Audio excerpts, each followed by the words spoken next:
With Steam Next Fest in full swing, I decided to take a gander at the game Flintlock Siege of Dawn. This was a game that was just re-revealed at the Xbox Showcase, and it is a game that says that they are a quote-unquote Souls-like. And after playing through the demo, which took me about 2 hours to play through the demo, I could safely say that when they say it's a Souls-light, it really is light on the Souls aspect. What do I mean by this is, when I played the demo, all I could think and all I could feel, and I mean this in the best way, is that this is God of War 2018 or God of War Ragnarok in a Souls-like form. And I mean this in all the right ways. The visuals, the art style, the characters, the core combat loop, all of that is basically more like God of War and less like a Souls game. You have your melee attack, you have your ranged attack, you have different weapons, you have different skills, and the game is very much more on the cinematic front than a traditional Souls game. Everything about it feels like they took inspiration from God of War, even so much so that the camera is an over-the-shoulder camera perspective.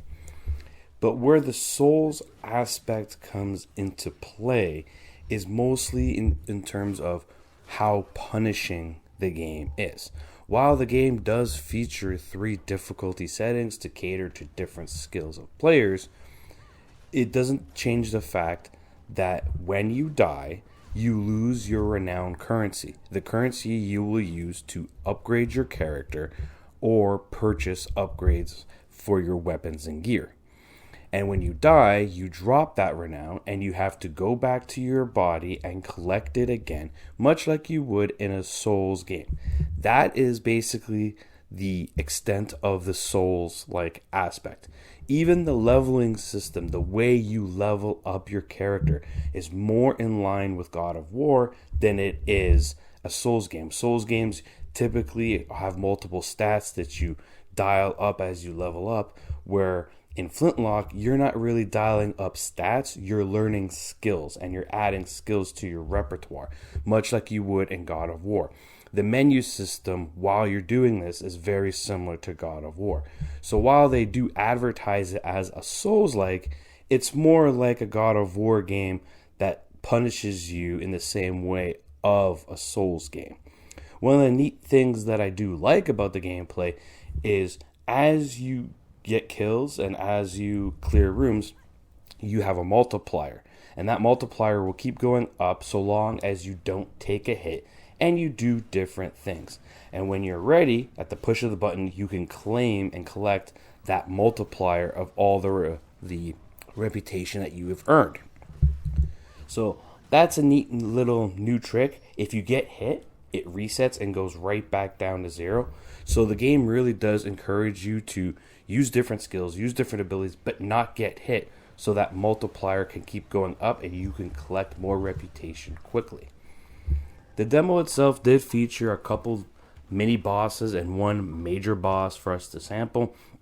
And of course, the demo is the opening section of the game, so I can't speak to how good the characters are or the story is, but the acting seems to be on point, the animation seems to be on point, but the boss battles themselves are great. Much like how you would expect in God of War or you would expect in a Souls game, the boss battles here do seem to deliver, and I can't wait to see how this turns out in the later parts of the game. Overall, this demo was definitely a breath of fresh air. It actually made me even more stoked about the game. Seeing Flintlock at the showcase, I was already interested. I'm a Souls fan. I like God of War. I was already interested in Flintlock to begin with, but having played it for myself, my hype level just went through the roof. And of course, we don't have to wait very long because the game does release in July.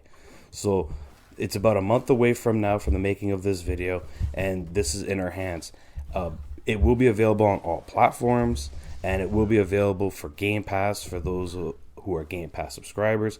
But this is a game that's definitely shaping up to be a real good game, and it could very well be in the conversation of Game of the Year, depending on how the game plays out in the later parts.